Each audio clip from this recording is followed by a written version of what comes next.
حضرت سیدنا قدامہ بن حماتہ رضی اللہ تعالیٰ عنہ فرماتے ہیں، میں نے حضرت سیدنا سہم بن منجاب رضی اللہ تعالیٰ عنہ کو یہ فرماتے سنا کہ ایک مرتبہ ہم حضرت سیدنا علا بن حضرمی رضی اللہ تعالیٰ عنہ کے ساتھ جنگ کے لیے دارین کی طرف روانہ ہوئے۔ آپ رضی اللہ تعالیٰ عنہ مستجاب الدعوات تھے۔ آپ رضی اللہ تعالیٰ عنہ نے راستے میں 3 دعائیں کیں اور تینوں مقبول ہوئیں۔ راستے میں ایک جگہ پانی بالکل ختم ہو گیا۔ ہم نے ایک جگہ قافلہ روکا۔ آپ رضی اللہ تعالیٰ عنہ نے وضو کے لیے پانی منگوایا اور وضو کرنے کے بعد 2 رکعتیں ادا فرمائیں، پھر دعا کے لیے ہاتھ اٹھا دیے اور بارگاہ خداوندی عز و جل میں اس طرح عرض گزار ہوئے، اے ہمارے پروردگار عز و جل، ہم تیرے بندے ہیں، تیری راہ کے مسافر ہیں، ہم تیرے دشمنوں سے قتال کریں گے۔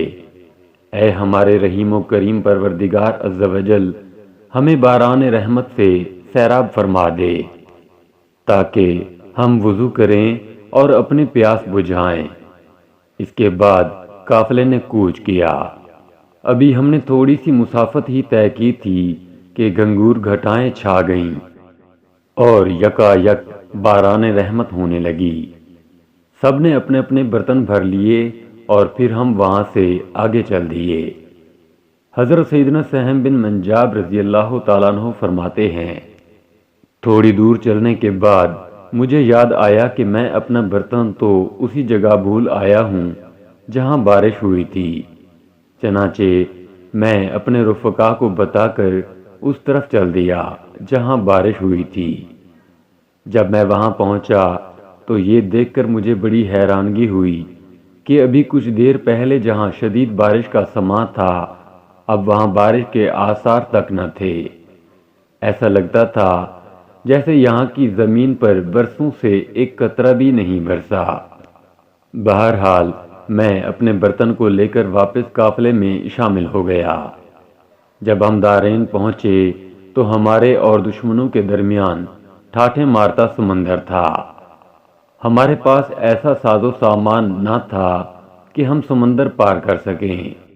ہم بہت پریشان ہوئے اور معاملہ حضرت سیدنا علا بن حضرمی رضی اللہ تعالیٰ عنہ کی بارگاہ میں پیش کیا گیا۔ آپ رضی اللہ تعالیٰ عنہ نے دعا کے لیے ہاتھ اٹھائے اور ان کلمات کے ساتھ دعا کرنے لگے، اے ہمارے پروردگار عز و جل، ہم تیرے بندے ہیں اور تیری راہ کے مسافر ہیں، ہم تیرے دشمنوں سے قتال کریں گے۔ اے ہمارے پروردگار عز و جل، ہمارے لیے ان کی طرف کوئی راستہ بنا دے۔ آپ رضی اللہ تعالیٰ عنہ کی دعا قبول ہوئی اور ہمارے لیے سمندر میں راستے بن گئے۔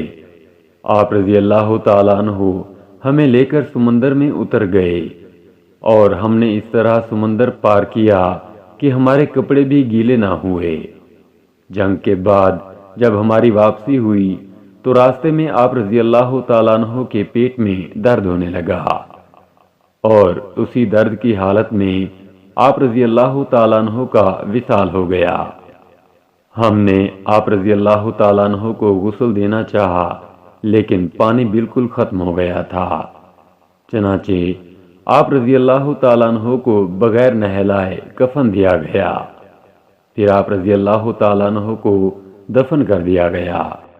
آپ رضی اللہ تعالیٰ عنہ کی تدفین کے بعد ہم وہاں سے رخصت ہو گئے۔ ایک جگہ ہمارے قافلے کو پانی میسر آیا تو ہم نے باہم مشورہ کیا کہ آپ رضی اللہ تعالیٰ عنہ کو غسل دے کر دوبارہ دفن کیا جائے۔ چنانچہ ہم اس جگہ پہنچے جہاں آپ رضی اللہ تعالیٰ عنہ کو دفن کیا گیا تھا، لیکن وہاں آپ رضی اللہ تعالیٰ عنہ کی لاش موجود نہ تھی۔ خوب تلاش کیا لیکن آپ رضی اللہ تعالیٰ عنہ کا لاشہ مبارک نہ مل سکا۔ پھر ہمیں ایک شخص نے بتایا کہ میں نے حضرت سیدنا علا بن حضرمی رضی اللہ تعالیٰ عنہ کو وصال سے پہلے یہ دعا کرتے سنا تھا، اے ہمارے پروردگار عز و جل، میری موت کو ان لوگوں پر پوشیدہ کر دینا اور میرے ستر کو کسی پر ظاہر نہ فرمانا۔ جب ہم نے یہ سنا تو ہم واپس لوٹ آئے اور ہم سمجھ گئے کہ آپ رضی اللہ تعالیٰ عنہ کی یہ دعا بھی قبول ہو چکی ہے، اسی لیے آپ رضی اللہ تعالیٰ عنہ کا جسم اطہر نہیں مل رہا۔ حضرت سیدنا عمر بن ثابت بصری علیہ رحمۃ اللہ القوی فرماتے ہیں، ایک مرتبہ بصرہ کے رہنے والے ایک شخص کے کان میں ایک کنکری چلی گئی۔ طبیبوں نے بہت علاج کیا مگر وہ نہ نکلی، بلکہ مزید اندر چلی گئی اور دماغ تک جا پہنچی۔ اس شخص کا تکلیف کے مارے برا حال تھا، راتوں کی نیند اور دن کا آرام و سکون سب برباد ہو گیا۔ پھر بصرہ میں حضرت سیدنا حسن بصری علیہ رحمۃ اللہ القوی کے رفقا میں سے ایک شخص آیا۔ یہ غم کا مارا اس کے پاس پہنچا اور اپنا درد بیان کیا۔ حضرت سیدنا حسن بصری علیہ رحمۃ اللہ القوی کے رفیق نے کہا، تیرا بھلا ہو، اگر تو چاہتا ہے کہ تیری تکلیف دور ہو جائے تو ان کلمات کے ساتھ اللہ عز و جل سے دعا کر، جن کے ذریعے حضرت سیدنا علا بن حضرمی رضی اللہ تعالیٰ عنہ دعا کرتے تھے۔ انہوں نے صحراؤں اور سمندروں میں ان کلمات سے دعا کی تو ان کی دعا مقبول ہوئی۔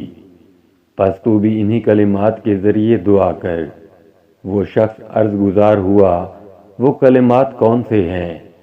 اس نے بتایا، وہ کلمات یہ ہیں، یا علیو یا علیمو یا حلیمو یا عظیم۔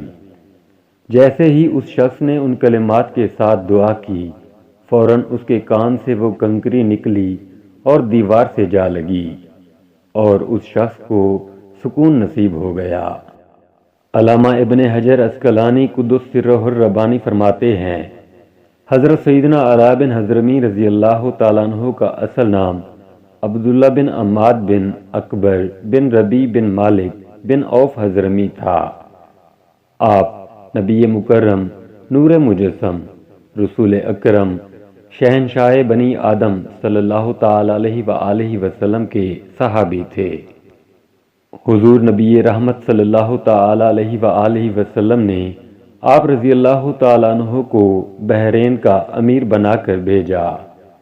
حضرت سیدنا ابو بکر صدیق رضی اللہ تعالیٰ عنہ کے دور خلافت میں بھی آپ رضی اللہ تعالیٰ عنہ بحرین کے امیر رہے، اور حضرت سیدنا عمر فاروق اعظم رضی اللہ تعالیٰ عنہ نے بھی آپ رضی اللہ تعالیٰ عنہ کو بحرین کا امیر برقرار رکھا۔ اللہ عز و جل کی ان پر رحمت ہو اور ان کے صدقے ہماری مغفرت ہو، آمین، بجاہ نبی الامین صلی اللہ تعالی علیہ وآلہ وسلم۔